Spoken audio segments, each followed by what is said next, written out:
Welcome to Legal 123s with ByrdAdatto. Legal issues simplified through real client stories and real-world experiences. Creating simplicity in 3, 2, 1. Welcome back to another episode of Legal 123s with ByrdAdatto. I'm your host, ByrdAdatto, with my co-host, Michael Byrd. Thanks, Brad. As a business and healthcare law firm, we are often immersed in the heavy details of a particular issue or project. It's beneficial, if not mandatory, to every so often take a step back and evaluate the bigger picture.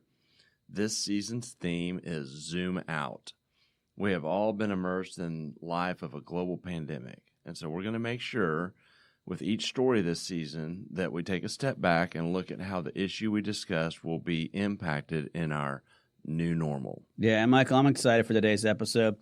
We have our own version of Mythbusters, for this episode. We're going to find out the notion, does a medical practice, does it have any value, or is there any value with it? Is that true, or is it a myth? So this is pretty exciting stuff. Yeah, I think it's what we hear in the locker room. A medical practice has no value. Yes, that's what we hear all the time. Well, it's hard to imagine anything not having value in this day and age. I read an article recently that a parking spot in Hong Kong sold for $1.3 million. Okay. Do you think this is one of those parking spots that are super wide, so you can guarantee no door dings or or maybe it's really close to maybe the front entrance? This isn't the back of the parking lot. Do you know much about the spot? Because it's location. Well, that kind of reminds me what's happening right now as we record this of what's happening in the housing market. Yeah, we hear all the time stories about sellers receiving multiple offers over asking price for their houses, sight unseen. The one that stands out most to me is a story I read in May where a buyer paid $300,000 over asking price for $1 million home and barely won the offer. Is that the house you bought, Michael? Is that what you know about it? No, it would not be. Well, I heard, that somebody had actually put on their offer sheet that they would name their first born child after the seller if they picked their bid, and they actually did not, and they paid over offering price, and they still lost. Yeah, okay. Housing is something at least I understand. Yeah. Are you familiar with NFTs? This is the craziest thing for me to wrap my brain around. Yes, non-fungible tokens, which sounds really sexy. Yes, I've had trouble kind of fully comprehending it myself. I've actually read a couple articles on it, and I actually listened to podcasts that discuss it, and I'm still not sure if I actually truly understand it. My assistant Siri told me that NFTs use blockchain technology to authenticate digital assets. And if you ask me to explain what I just said, I can't, because now we got to explain what blockchain technology is. But, the point is you read these articles and these digital assets can be bought and sold, sometimes at crazy amounts. I read an article that the artist Beeple's recent $69.3 million payday was from a single digital artwork. And then I read somewhere else that the Twitter CEO, Jack Dorsey, sold a NFT of his first tweet for $2.9 million. Yeah, and that goes on into the sports world where we have now the NBA has their own trading card company that sells these digital versions called Moments, Michael. It's a moment. And people so far, since they've launched this, have spent over $230 million buying and trading these digital moments, anywhere from $50 to all the way to $200,000 for a dunk. And of course, the strangest part to this is where I have trouble wrapping my brain around it. I can go find that digital moment right now on ESPN or watch the video itself, and no one can stop me. The best explanation I ever heard was actually recently on a podcast, and someone was like, yes, you can go and buy a copy of a Picasso, but you want to get the original. You're going to pay top dollar for it. It's just all this technology piece is what, makes my age revealed very quickly. Yes. So hopefully today's guest can help us on a different valuation question. Yes. And they can help with the kind of Mythbusters premise of a medical practice has no value. Is this a fake or real statement. Today's special guest is Anna Brewer. Anna is a partner in the consulting services division for J. Taylor. J. Taylor, his office is based in Fort Worth. They started as a CPA firm and has evolved based on their successes to providing strategic help for businesses. And they have kind of four main divisions. They have a consulting services division. This is where Anna is a partner. They have tax services, business services, and assurance. I think Anna's practice focus is on physician compensation, transaction support, valuation, due diligence, joint venture development, and strategic business plans. Anna has a BBA in accounting from TCU. Oh, Brad, what am I going to do today? She has at some point earlier in her career worked for, I think, two of the what they call Big Four accounting firms. She is a contributing author in healthcare for Fort Worth Business Press. She was previously a 40 Under 40 honoree, and we are super pumped to have Anna here. Anna, welcome. Thank you so much. I appreciate it. Well, we're real excited, as Michael said, to have you join us today. And it's probably not just because it's the first time ever in our several seasons of this podcast that we've had two awesome horned frogs in the same episode. I mean, I think right there we could just stop and everyone could just be happy knowing that two horned frogs got together for an episode. I see what you did there. You assumed that you were awesome. We have one awesome horned frog. Fair enough. Because this really does change everything, Michael. All right. Anna, as Michael kind of walked you in here, obviously you have this long, great history and well-respected. We have, over the years, have mutual clients, and you've helped us a lot with these practice valuations. But really, before we jump into today's story, could you please kind of share with our audience what made you go into this profession? Sure. Probably sort of an interesting story. I have a lot of varied interests, always have. So started out college as an econ major, and at one point was even an art history major, which is something that not many accountants could say. But in my schooling, I spent some time as an intern, really at a firm in Dallas that was an interesting CPA and wealth advisory firm that specialized in dentists, and worked there a couple of summers and understood just what the intersection was between the entrepreneurial aspect of running any sort of medical practice with the wealth aspect, and then really trying to make sure that good care was provided. And being exposed to that made me think that I needed to be in business. And then looking around at business degrees, I guess I'm a little bit of a glutton for punishment, but figured that if I could do accounting, then I could do some of the other things as well. So it's a degree that has a lot of opportunities in it.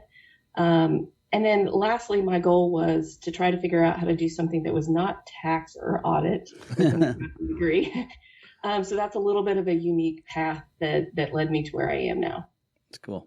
Yeah, that's awesome. And I did not know that you're one of those people that can use both sides of your brain. So nice to hear about the art side. Yeah, I can barely use one side. All right. Well, since I know you and I know the answer, I'm sure you cringe a little when you hear the statement, a medical practice has no value. And to avoid a spoiler to the answer, let's first start with the basics. Talk about what goes into a medical practice valuation and the basic principles you follow to arrive at a valuation. Absolutely. Well, the first thing that we ask when we're looking at a valuation is, what's the purpose for this valuation? So whether it's an IRS issue and we have some sort of estate filing or some sort of large transaction that we're trying to paper for tax purposes, or whether we're talking about regulatory concerns, which in healthcare we often run into those around Stark and kickback, corporate practice of medicine, those sort of things. And so that's generally the first question that we ask is, why are we doing this valuation? And then sometimes we're doing a valuation just for buy-sell purposes between physicians so that they can bring others into the fold and do succession planning well. So, but any of those purposes, there's generally some sort of a standard of value or something that a credentialed valuator needs to hit from a standard perspective. And And really any credentialed valuator is going to have to deal with three approaches to evaluation. And those three approaches are the cost approach, the market approach, and an income approach. And the cost approach, if you think about it, really doesn't have a lot of application to a physician practice, because that's really looking at the underlying assets of a company and trying to determine maybe what the salvage value is of the underlying equipment. And with medical practices being similar to accounting businesses or law practices, we all like to think that we're worth more than just the tables and chairs that are around us, right? So that's often not a good pathway, but one that we have to at least consider. Another approach is the market approach, and the market approach is, you were just noting real estate transactions right now, and it's one that we think about often when we're buying houses of what are the other houses going for right now? What are the comps? And so we use comps sometimes in valuation to take a look at what other businesses are going for. And then lastly, there's an income approach. And the income approach is where we really rely on the most, and that is what kind of cash comes off this business year over year, and what can an investor get from a return. And really, we use the market approach and the income approach the most. Most folks talk about transactions in terms of the market approach because they talk about multiples and what their buddy got for his business or his practice. But it has a lot of difficulty in identifying the nuances of a business.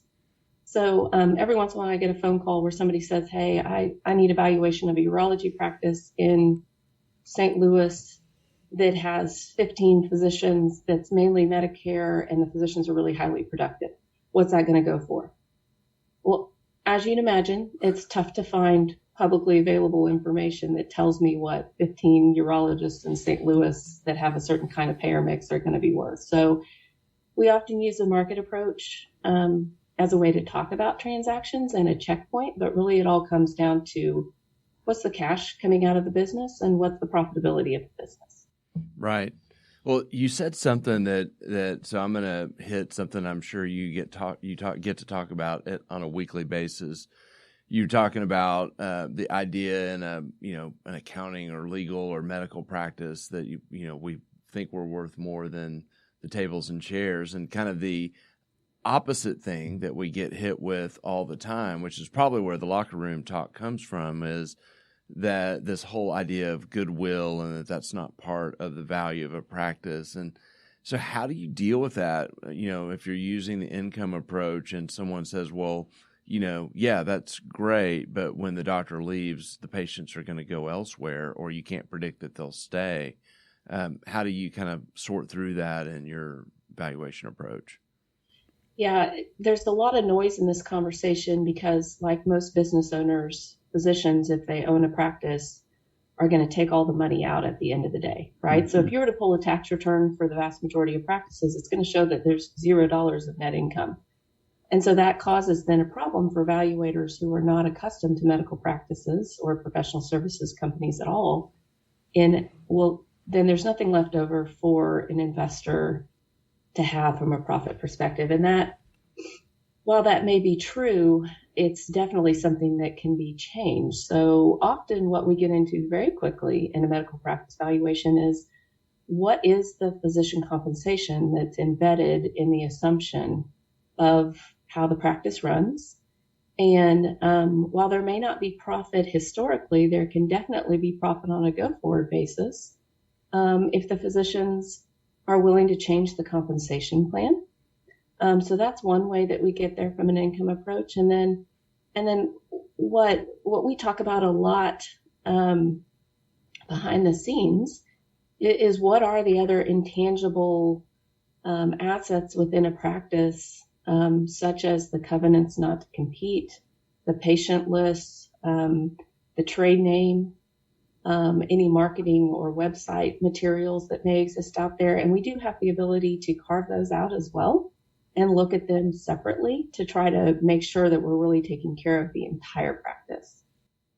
Yeah, and that makes sense. You have worked with our firm in a couple different matters over the years, some of which has to do, it was great the way you kind of set it up was some of it had to do with regulatory analysis as to whether or not that was meeting a Stark or anti-kickback, and other has to do with the business succession planning. And obviously we won't name our client in this one, but you recently helped out on a practice valuation for a long-time surgical client of ours. And it sounds like you were kind of hitting on most of those points right now. But I think for our audience to understand, this particular medical practice, it had its medical practice, it had a med spa, it had an ambulatory surgery center. Why don't you explain to our audience how you would break up, that approach in the valuation when ancillary businesses are involved? Yeah, absolutely. This client was like probably a lot of your clients and a lot of mine, where in addition to all those entities, they also had real estate. And so some of our job is untangling all of these different legal entities and making sure that we have a very clear view of what's the profitability within all of those legal entities. And because it's a closely held business, all the books are commingled. So we need to pull those apart. Maybe all the staff is in one entity, but leased out to another entity, or maybe we have a loose lease agreement for the building, but maybe it's not always paid from a rental perspective. So some of my work is related to normalizing the books, or what we would call fixing the books from that perspective. I like fixing sounds like you're doing something bad. Normalizing sounds like, oh, this is normal. Well, you know what? It is normal. 9 times out of 10, we have to look at those sort of things, particularly when there's related parties involved. So, but this client was a little bit ahead of the game as far as thinking about 5 to 10 years into the future, what they wanted to do with the practice, and trying to figure out whether they should entertain more what I would call a physician aggregator or a private equity purchase, or whether they'd like to transition it to a recruited physician. But they had a similar situation as a lot do, in that if you were to look at the practice, a very well-run practice, very well-managed practice, the books indicated that there was no income at the end of the day. And the reason was because they had taken it in the form of compensation, which of course you would from a tax perspective, and you would as a business owner. So very quickly we get into looking at the physician compensation and making sure that we can provide a compelling package for a physician who may enter the practice, making sure that we can think through the succession of how we get a newer physician up and running in the practice, how we market them, how we transfer patients to those younger physicians, and how then we make sure that some of the equity that is created with them joining the practice then gets transferred over via some sort of a buy-sell agreement. Excellent. So with all of that, is it true or is it a myth that a medical practice has no value? I guess I would say it is possible that it doesn't have value, but we rarely ever see a practice that does not have value. When we do it, man, it is dire circumstances where there's some sort of disability or death or something like that. But the vast majority of the time, when cooler heads prevail and with logical folks on both sides of the table, we can arrive at a value that makes sense from the perspective of what assets are really being transferred, whether that is a little bit of reputation, trade name, even the know-how of the staff. That is a very valuable thing and very expensive to build from scratch. So often we can ascribe a significant amount of value to a practice. Well, you raised a great point in just in how you answered it. And Brad and I talk about this when we're talking to doctors about when to start looking at this. And, they are directly impacted. Brad got a call at one point in the last couple of years where it was, hey, I'm thinking about retiring. And Brad's like, okay, great. Well, let's, start working. He's like, well, I'm not sure if it's too late and to get value out of it. And so Brad asked the next question. It was like, I'm retiring in 30 days. Well, and moving to England. Oh, yes. Those are circumstances where you may get closer to zero, yes. Unfortunately. So we advise folks all the time, start early and start thinking about it maybe 5 to 10 years before you really think about retiring. And I would say closer to the 10-year mark. I'm surprised at how quickly the business can slip away. Maybe you take 1 or 2 more days a year off from your medical practice, and those 1 or 2 more days a year that you take off as you move towards retirement really impacts the bottom line, and impacts my job and my ability to really maximize the value in any sort of transaction. Well, Anna, this season the theme is zoom out, as Michael said in the beginning. And as we emerge from this global pandemic, we would love your big picture observations for medical practice valuations as we look into the future. Well, I guess along the theme of fact or myth, what we are seeing right now is that medical practice valuations are very strong. We're seeing multiples right now that we have never seen before, even some that maybe don't make a lot of sense from a finance perspective. So that is good news for some of your listeners who may be entrepreneurs and physicians who are thinking about looking at selling their practice. Really, that's driven by really private equity having a little bit too much money on the sidelines right now. They don't make their management fees and don't get their returns unless they deploy the capital that they've already raised, and there's way too much on the sidelines. So we're seeing, similar to the real estate market, we're seeing bidding wars related to practices right now. Now, that's not the only kind of transaction, but it definitely influences the other transactions that are not private equity related. So that's something that we're seeing right now that are pushing healthcare deals up, because private equity is super interested in healthcare right now. And then another thing I'd say is that we're doing a lot of due diligence related to transactions. And, I think all of us are going to have to relive COVID a little bit as we explain what our financials have looked like in the past. And I think, unfortunately, we're all going to have to relive COVID for the next probably 3 to 5 years if you're going to do a transaction, because you're going to see a blip in 2020 in the financials, and an explanation needs to be made with regards to exactly which days the practice was shut down, how staff was furloughed, how they were handled, when they were brought back on, when ORs opened back up again, what kind of payer mix was affected. We're seeing unemployment numbers that are wiggling around in different states. And it's an interesting conversation because it's changing what historically has been a little bit more of a national landscape to be more geography specific as we see states recover differently and how that affects medical practices. So I think that's something that if everybody jotted down some notes as far as when they were out of the office, when they were in the office, that would probably help if you have some sort of a forecast or a transaction in the future. That's a great point. Yeah. Although I would like to say that I would like it one day when we can't remember why that happened. So that would be a good sign that, there was COVID. I forgot about that. Yeah, I don't think we're close to that. No, I know we're not. I just said it would be. I'm looking forward to that moment.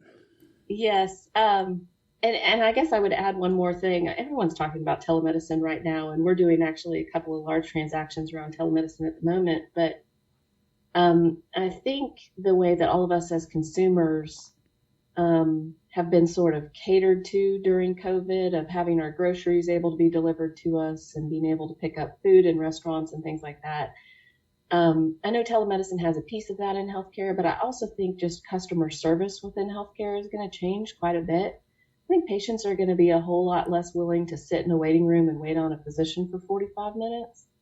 I think all of us are more accustomed to checking in on our phones and sitting in our cars and maybe listening to our preferred music instead of sitting in a waiting room with a bunch of people. And I think there's just going to be some operational things about a practice around customer service and customer touch that is going to have to change. Great points. As we move forward. Yeah, and so I'm curious, you said something for our audience. You talked about the multiples going up for practices and private equity coming in. Just talk a little bit about kind of the traditional range of multiples you might see for a medical practice and what, kind of some examples of what you're seeing now, just in general terms. Absolutely. And multiples are kind of a distillation of normally what we would call a bunch of other factors. So this is not a perfect science, but it is absolutely the language that people talk about. And historically, we saw multiples for physician practices somewhere between 3 and 5, often hitting the 4 mark. And those were pretty comfortable ranges and make sense from a finance perspective of the time value of money and the cost to get debt and things like that. And we are absolutely seeing them more hovering in the 7 to 9 range right now. Have been involved in some that are 15s. Wow. They're incredible, and seeing them go up from there when we're talking about telemedicine or practices that have somehow really harnessed technology and have some sort of software platform that they've associated themselves with. So it is really wild right now on the transaction scene. Yeah, and I just to clarify too for the audience, because I know exactly what you're talking about.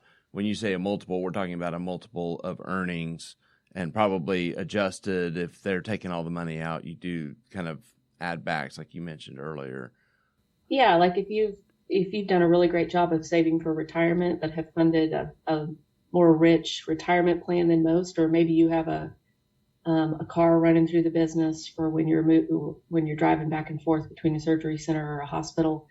But yeah, we can add those things back and definitely increase the EBITDA, which then the multiple is used on. That's amazing. Thank you so much, Anna. We're grateful to have had you with us on the Legal 123s with ByrdAdatto. We're going to say goodbye, go into commercial, and on the other side, Brad and I will share any legal insights from today's episode. Many business owners use legal counsel as a last resort rather than as a proactive tool that can further their success. Why? For most, it's the fear of unknown legal costs. ByrdAdatto's Access Plus program makes it possible for you to get the ongoing legal assistance you need for one predictable monthly fee. That gives you unlimited phone and email access to the legal team, so you can receive feedback on legal concerns as they arise. Access Plus, a smarter, simpler way to access legal services. Find out more. Visit ByrdAdatto.com today. Welcome back to Legal 123s with ByrdAdatto. I'm your host, ByrdAdatto, with my co-host, Michael Byrd. Now, Michael, it was awesome visiting with Anna on practice valuations. I know that every single time we're around her, I feel like I'm learning something new, even if it's something I've heard before. And, I guess the most important thing is it does appear that practices do have value, Michael, which is shocking, except to you and I. But, Michael, this season's theme is Zoom Out. And as part of the Zoom Out thing, let's talk about the bigger picture when it comes to medical practice valuations. Yeah, and Anna touched a little bit on this at the end, and I just see a shift in the climate of how medical practices will be sold into the future. So we have couple of dynamics, one of which Anna didn't talk about, which is that a unprecedentedly high number of physicians coming out of school are being employed physicians with hospital systems and otherwise. Yep. And so private practices, the pool of candidates for young doctors to buy practices or join as partners is going down. And so I don't think that's going to go away. It's just going to be impacted by that. And then, as Anna mentioned, you have kind of this idea of private equity coming into healthcare, and as we talked about on a prior episode. So you now have private equity into the medical practice space, and you have lower number of physicians who are potential buyers, and so I think ultimately. There may be some times where the market behaves like what we're seeing right now, both in healthcare and all these NFTs and other stuff, where it's just, kind of almost irrational behavior from the standpoint of there's more money out there to be invested than, kind of a supply and demand thing. So the prices get driven up. That may be more of a factor when you have private equity involved. But I also think the root behavior, the root issue in practice sales is going to be a true issue going forward, as it is today and as it has been historically, and that is, what happens to the patients after the acquisition when you buy and the doctor either stays on or leaves? Is patient behavior to the practice going to change? And that's going to be the most influential element in the long run. Michael, I'm going to zoom out a little bit further, and I think all those points are all perfect. In the sense of understanding the big picture. For me, I want to take even a further step back in the sense of the really truly understanding what is the purpose, is what she said in the beginning of this episode, was what's the purpose of your business, and that actually controls what's the purpose of her evaluation. So those are both very strong statements, because depending on, as she even articulated, depending on the time that you have in which you plan on selling it, will impact the overall valuation. And we've talked about this in other episodes, but really is what phase of your business are you in right now? Are you getting ready to form and you're starting to think about it? So when we've had Tim Sawyer or Ben Hernandez on here, they talk about that purpose. Or are you further along? You've been practicing for 10 to 15 years, and now you're trying to figure out, if I'm going to build up my plan, what is that going to look like from a big picture, and that's going to obviously impact your valuation and what things you have to pivot. And finally, last but not certainly least by any means, is where do you want to do as you near the end of your professional career? Anna had mentioned, some people want to start working a lot less, and so if you've already kind of started building into your exit plan that process, your valuation shouldn't be impacted by that. So that's kind of taking a bigger step back as to kind of really thinking about it. But, Michael, before we tune out, I know we're kind of close to time. Do you have any final thoughts? Yeah, I'm looking forward to the audience being able to buy this episode as a non-fungible token. I'm sure the value is going to be through the roof, millions of dollars. Obviously, you're correct in that one. All right, so that's all the time we have today. Tune in next week for the new episode titled Being Disabled by Your Corporate Documents. Thanks again for joining us today. And remember, if you like this episode, please subscribe, make sure to give us a 5-star rating, and share with your friends. You can also sign up for the ByrdAdatto newsletter by going to our website at ByrdAdatto.com. ByrdAdatto is providing this podcast as a public service. This podcast is for educational purposes only. This podcast does not constitute legal advice, nor does it establish an attorney-client relationship. Reference to any specific product or entity does not constitute an endorsement or recommendation by ByrdAdatto. The views expressed by guests are their own, and their appearance on the program does not imply an endorsement of them or any entity they represent. Please consult with an attorney on your legal issues.